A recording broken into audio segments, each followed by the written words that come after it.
हम अक्सर जीवन में सोचते हैं कि अगर मैंने उस समय ये फैसला लिया होता तो आज मेरी जिंदगी कितनी अलग होती। हर कोई कभी ना कभी अपने चॉइसेस के बारे में मंथन जरूर करता है, लेकिन क्या आपने कभी ये सोचा है कि किसी अलग ब्रह्मांड में आपने वो चॉइस लिया हो और उसकी वजह से आउटपुट्स कुछ अलग आए हो। ये कॉन्सेप्ट है मल्टीवर्स का। एक ऐसी दुनिया जहां अनेक पैरेलल रियलिटीज एक साथ चल रही है। जो कॉन्सेप्ट आजकल की फिक्शन मूवीज में दिखाया जाता है वो नया नहीं है। हिंदुइज्म के प्राचीन ग्रंथों में ये हजारों वर्षों से चलते आ रहा है। हाँ, हमारे पुराने ऋषि मानते थे और समझते थे मल्टीवर्स के कॉन्सेप्ट्स को। उपनिषद, भगवद गीता, विष्णु पुराण तथा अन्य ग्रंथों में अनेक ब्रह्मांडों का जिक्र दिया हुआ है। और बड़ी बात यह है कि सिर्फ मल्टीवर्स ही नहीं बल्कि हमारे धर्म और संस्कृति में ऐसे अनगिनत कॉन्सेप्ट्स छुपे हैं जो विज्ञान के आने से पहले ही लिखे जा चुके थे। ये सब बताता है कि हमारी संस्कृति कितनी गहरी है और उसमें ज्ञान का भंडार छुपा हुआ है। ये सोच के भी गर्व महसूस होता है। चलिए शुरू करते हैं मल्टीवर्स की यात्रा।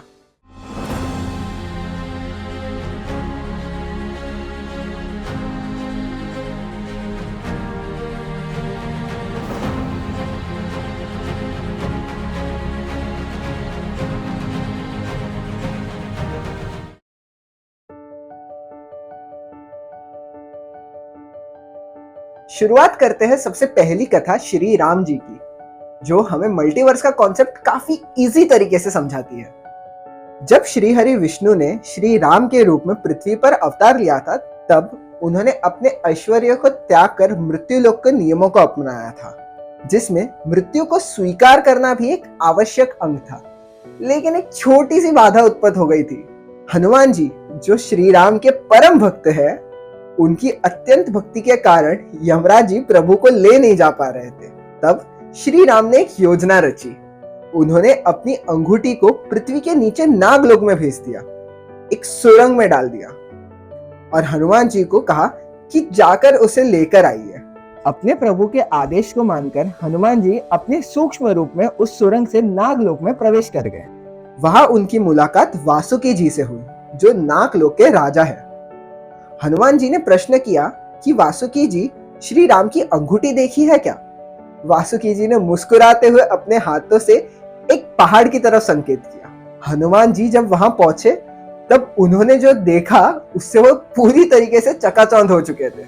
पूरा का पूरा पहाड़ श्री राम के अनेक अंगूठियों से भरा हुआ था। हनुमान जी, जो अब तक इस रहस्य से अनजाने थे, वासुकी जी के पास लौट कर आए और पूछे, ये क्या चमत्कार है?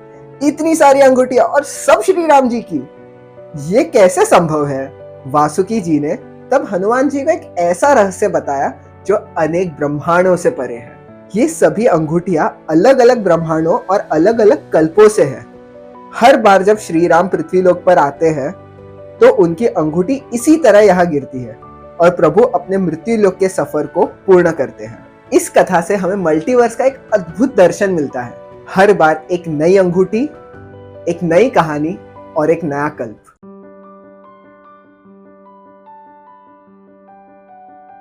अब बात करते हैं विष्णु पुराण के चतुर्थ अध्याय के अद्भुत प्रसंग की। एक दिन लक्ष्मी माता, जो स्वयं समुद्र मंथन से प्रकट हुई थी और जो प्रभु विष्णु के हृदय के सबसे निकट है, उन्होंने प्रश्न किया, प्रभु आपका असली रूप क्या है? आप कैसे इतने ब्रह्मांडों का पालन करते हैं? हमारे विष्णु जी मुस्कुराए और उन्होंने लक्ष्मी माता को दिव्य दृष्टि प्राप्त की, जिससे उन्होंने जो देखा वो किसी के भी कल्पना के परे था। लक्ष्मी जी ने देखा कि विष्णु जी के अनंत रूप है। एक नहीं, दो नहीं, बल्कि हर ब्रह्मांड में एक अलग विष्णु। हर रूप अपने अपने ब्रह्मांड का पालन कर रहा था।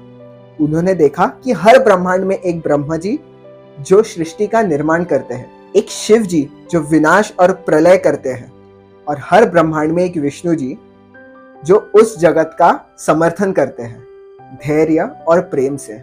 ये दृश्य सिर्फ लक्ष्मी जी के लिए नहीं पर हमारे लिए भी एक संदेश है कि कैसे प्रभु हर एक ब्रह्मांड में एक ही समय पर अपनी लीला रचते हैं।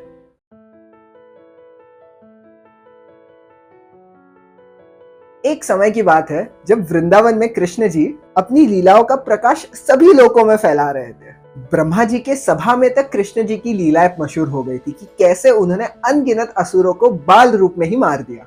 ये सब कथाएं सुनकर ब्रह्मा जी सोच रहे थे कि ये कैसे हो सकता है, एक छोटा सा ग्वाला और ऐसे बड़े बड़े असुरों का अंत। उन्हें लगा कि ये कोई माया है, क्योंकि ये असंभव है।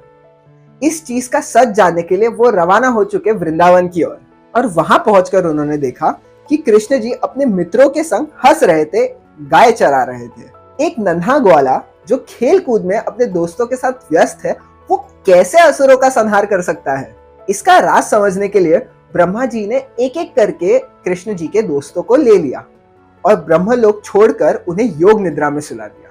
लेकिन कृष्ण जी जो अंतर्यामी है, ब्रह्मा जी की पहेली तुरंत समझ गए और अपनी लीला से उन्होंने सभी मित्रों का रूप धारण किया और उनका अस्तित्व वृंदावन में हर जगह हो गया। गांव वालों को उनके बच्चों की कभी महसूस ही नहीं हुई, क्योंकि हर घर में कान्हा जी मौजूद थे। हर जगह कृष्ण ही कृष्ण। वृंदावन में खुशी की लहर छा चुकी थी। ऐसे करते करते कुछ मास बीत गए।